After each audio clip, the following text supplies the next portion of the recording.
You've been told squats are the king of glute exercises.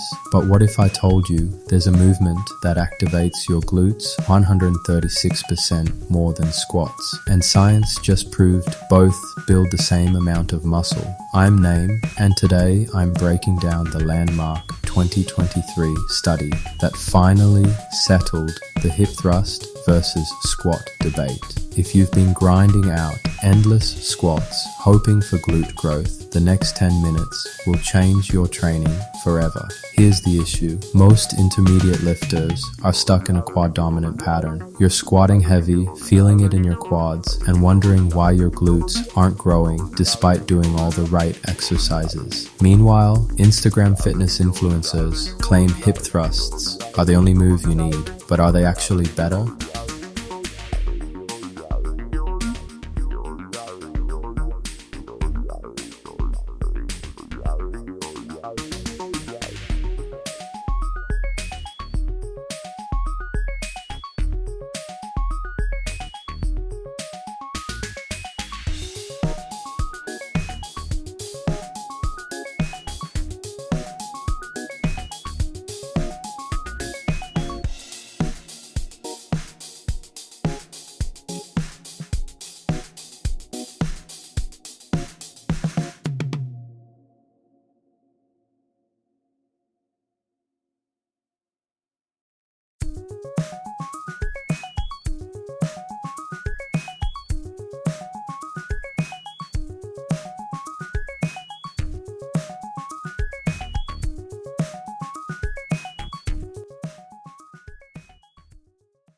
Let me paint a picture that might sound familiar. You started training 8 months ago. You've added 100 pounds to your squat. Your quads are growing, but your glutes barely budging. You try going deeper, widening your stance, even pause reps. Nothing works. Then you spot someone hip thrusting massive weights and think, maybe that's the secret. But here's where it gets confusing. One study says hip thrusts have an effect size of 1.39 for glute activation. That's a huge difference. Another coach says squats are more functional.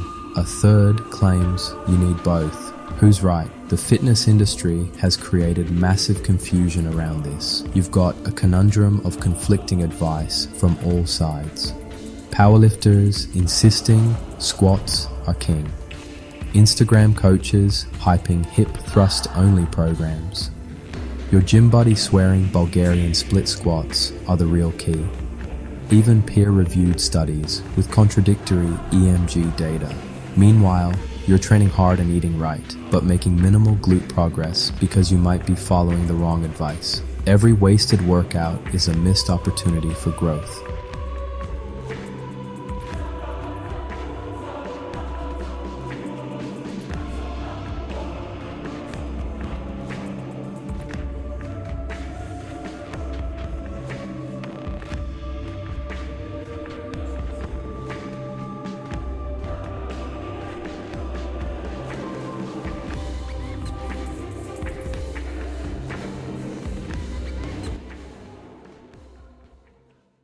Let's start with what everyone talks about, muscle activation. Dr. Brett Contreras published groundbreaking research in the Journal of Applied Biomechanics, 2015, measuring EMG during squats and hip thrusts. Here's what he found. Upper gluteus maximus activation.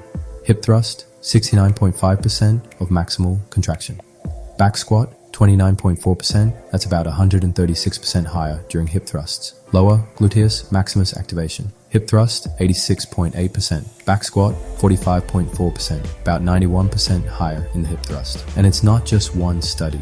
In 2019, a paper in the Journal of Strength and Conditioning Research reported hip thrust training produced an effect size of 1.39 for glute activation compared to squats. In research stats, anything above 0.08 is considered large, so 1.39 is massive. But here's the kicker. Higher EMG activation doesn't automatically mean more muscle growth over time.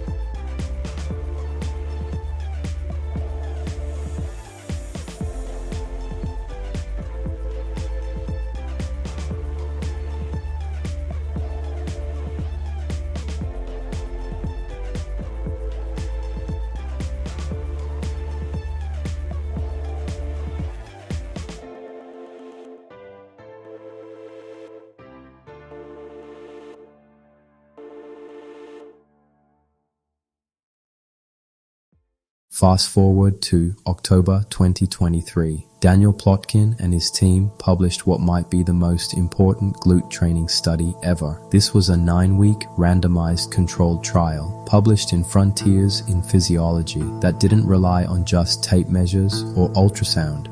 They used MRI scans to precisely measure muscle growth.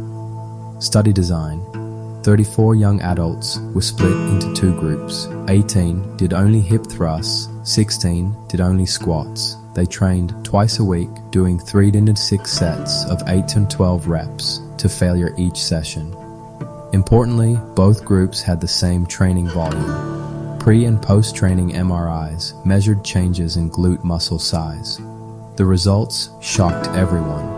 Despite those big differences in EMG activation, glute growth was essentially identical in both groups. Lower glutes, middle glutes, upper glutes. No significant difference in hypertrophy between squats and hip thrusts. To quote the researchers, EMG amplitude's ability to capture hypertrophic outcomes was inconsistent.